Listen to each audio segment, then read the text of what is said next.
عمران خان په امریکا کې په شرمونو وشرمېده. ګرانو لیدونکو السلام علیکم. د مطلب له شریکېدو وړاندې چینل حتما سبسکرایب کړئ. د پاکستان لومړی وزیر عمران خان امریکا ته تللی دی. د سفر وړاندې لومړی چې کله عمران خان وویل چې د امریکا په بلنه امریکا ته ځي، خو هغه وخت د امریکا بهرنیو چارو وزارت نه خبرې ښودلې وه. خو وروسته د سعودي ولیعهد محمد بن سلمان ته زارۍ وکړې چې ټرمپ سره دې ورته په سپینه ماڼۍ کې ملاقات برابر کړي، چې بیا د هغه په غوښتنه ملاقات ورته برابر شو.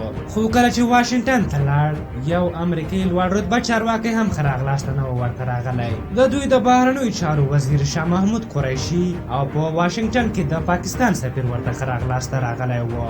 دوی بیا له هوایي میدانه تر سفارته په میټرو کې لاړل. نور لوړپوړي کسان چې کله نورو هیوادونو ته ځي، هغوی ته خاص هوټلونه او نور وسایط برابریږي. خو دوی به 3 شپې چې په امریکا کې تیروي د پاکستان په سفارت کې به وي.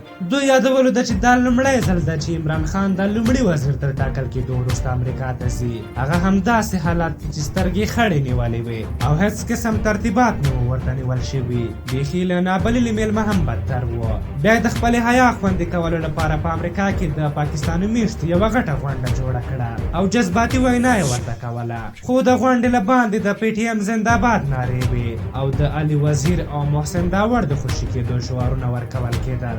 دا و د عمران خان سفر واشنګټن ته. څومره فرق د کله چې یو کرکټي سیاستوال او د سیاست یو استاد کوم هیواد ته ځي. کله چې ولسمشر غني امریکا ته تللی و، له ډېر زیات هرکلي سره مخ شوی و. او کله چې د امریکا کانګرس ته لاړ، ټول غړي ورته ولاړ وو. او کله چې وینا وکړه، په ټول تالار کې د چکچکو غږونه شول او د ولسمشر غني وینا یې تقدیر کړه او ویې ویل چې دا یوه له بهترینو ویناوو څخه وه. د ولسمشر غني د وینا وروسته د امریکا ځینو مشهورو سناتورانو چې د ولسمشر غني شاګردان هم پاتې شوي، په خپلو خبرو کې داسې وویل چې افغانان باید وویاړي چې د اشرف غني په څېر ولسمشر لري. د عمران خان په دغه سفر کې به تر ټولو مهمه اجنډا په افغانستان کې د سولې روانې خبرې وي.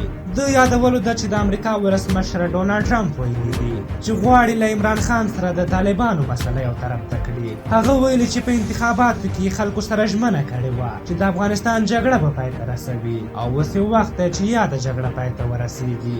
امریکا پاکستان ته په ښکاره ویلي دي چې هغه وخت به د پاکستان او امریکا اړیکې ورغېږي چې د دوی د دښمنانو په وړاندې ودرېږي، ملاتړ یې ونه کړي. په هر حال تاسو د عمران خان د سفر په هکله څه نظر لرئ؟ خپل نظرونه مو راته په کومنټ کې ولیکئ. که زموږ دغه ویډیو مو خوښه شوې وي، ضروري لایک کړئ. تر بلې ویډیو مو په لویو بخښونکي خدای سپارم. د الله په امان.